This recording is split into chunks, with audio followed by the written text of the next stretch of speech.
Okay, everybody. Today I wanted to talk about some of the design challenges that we have for our project. One of the key goals for our wireless Earth watchdogs is that we'll be able for our equipment to monitor stream quality daily without somebody having to be out there constantly to check it and gather data off the SD card. And our goal is that we want to be able to go up to the sites and harvest the data off the SD maybe once a month. One of the primary challenges of this is power availability to the Arduino. Let's say that we have for each water buoy that we have, say, a 6-volt, 12 amp hour deep cycle battery. They're about $30. They're the types that run alarm systems and a lot of small power amps applications. And we've got to figure out what kind of power consumption that we're getting with our Arduinos and the Vernier interface shield, as well as the other devices that we may be adding on, such as the SD reader, and in the case of the North Chickamauga site, hopefully a wireless XV signal.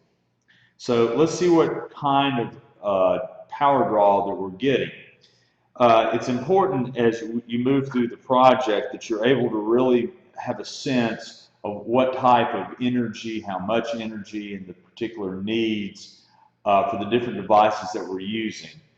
XVs have certain power needs, Vernier shields have theirs, the air quality sensors will have their own particular design challenges in terms of voltage and current draw.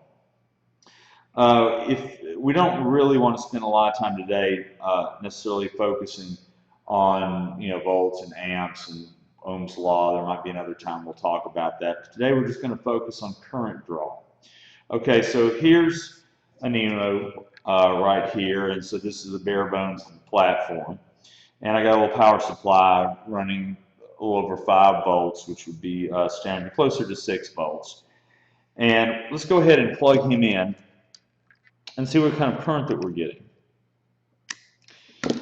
And if you're wanting to get a current draw rating off of a multimeter, for direct current, you have to essentially break the circuit. And so I've done this here for test purposes. Now that I've closed the circuit, you can see the light coming on. The Arduino is functioning. Now this is a very low current draw, very low power draw. It's not dangerous in any way to use your hands for this. But if we were doing other applications, that is definitely not something we would want to do. But in the case of this particular scenario, it's perfectly fine. So what kind of current are we getting? So let's go ahead, take our multimeter, and we have it set for current max 200 milliamps. We don't predict that it will be higher than that no matter which application that we're talking about today. If it were, we would switch the positive lead of the multimeter over to the high current 10 amp prong, and we would have to switch over to high current, this direction to the 10 amp, but we don't predict that that's going to be what's going to happen. So we rejoin the circuit using the multimeter, and we're getting about 32.7 milliamps. So that's 32 thousandths of an amp. And this is typical for many Arduino types. But as we add our various shields and other loads, we start seeing that there's more current being drawn. So let's go ahead and add the Vernier interface shield.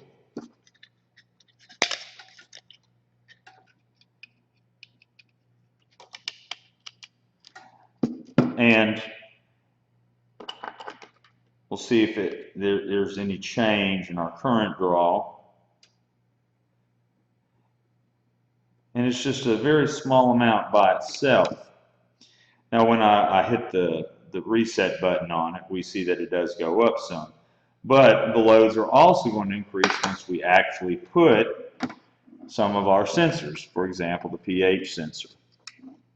And let's go ahead and get that conductivity sensor on there as well. And let's see what is our current draw at this point.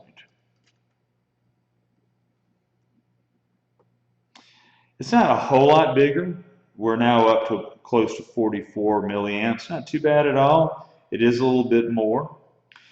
Now let's go ahead and move on from there to what it would be like if we were both using the Vernier interface shield, but also the SD shield that has XB add-on capability. Let's go ahead and do that and see how much more current we're getting.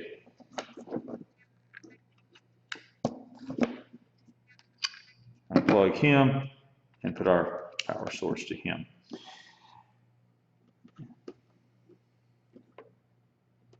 Okay, and we see that our current draw does substantially go up. We're hitting about 103 milliamps, and let's say we were rounding that up to 105. We've more than doubled the current draw. So it's not surprising that the XB, being a radio, adds a good bit of current draw to the system. And we have to take that into consideration. So let's address some of the issues that we're going to have to deal with in this particular situation and some of the possible solutions. Okay, and here is my not particularly good handwriting. As I was saying earlier, the battery rating for our typical small deep cycle lead acid battery is 6 volts, costs about $31, and can pull 12 amp hours. So if we had a battery like this at all of our sites, it's within a reasonable range of cost. But we do have some additional problems that we have to address here.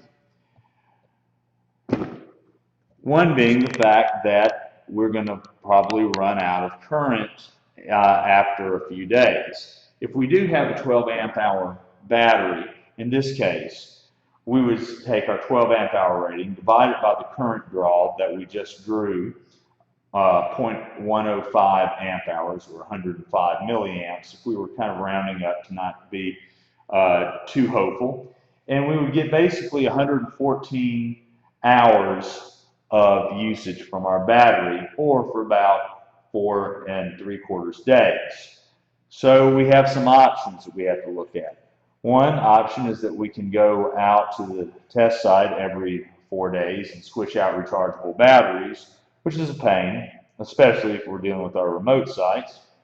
Get a bigger battery, which is more expensive and potentially a little more trouble.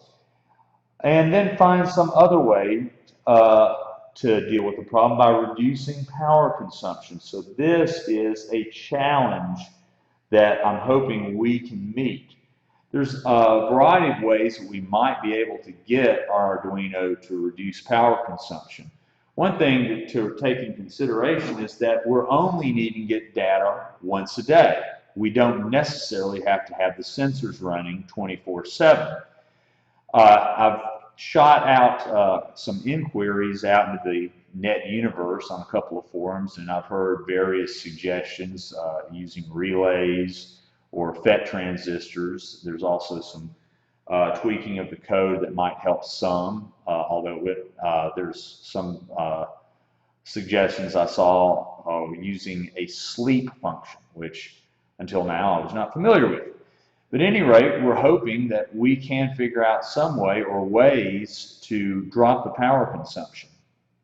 Now, there are some sites that we're hoping will have enough daily sunlight to where we can add some small solar panels to recharge these batteries and increase the amount of time intervals between when we have to go out and gather data and either switch batteries or do a recharge or what have you. Down here on the floor are a couple of small solar panels that my Energy Systems kids built last year. They're not particularly pretty, but they work and they fit the specs ratings that would be appropriate for charging a battery like a 6 volt 12 amp hour model that we have currently. So, at any rate, just to restate some of the concerns that we need to deal with is cost, power availability, and the need to reduce both our expense and hopefully our trouble. There's some slight variations that we have to concern ourselves with at different sites. Some sites may have solar availability where others may not, and some sites we have a much simpler setup. We're not using XPs, which draw a substantial amount of power, while other sites there will be. So it's time for us to get brainstorming, maybe doing a little research, checking in with some folks who have a good deal of experience in circuit design, whatever sources we can have to find a way to make our testing sites places where we only have to go maybe once a month. Can we meet the challenge? We'll see.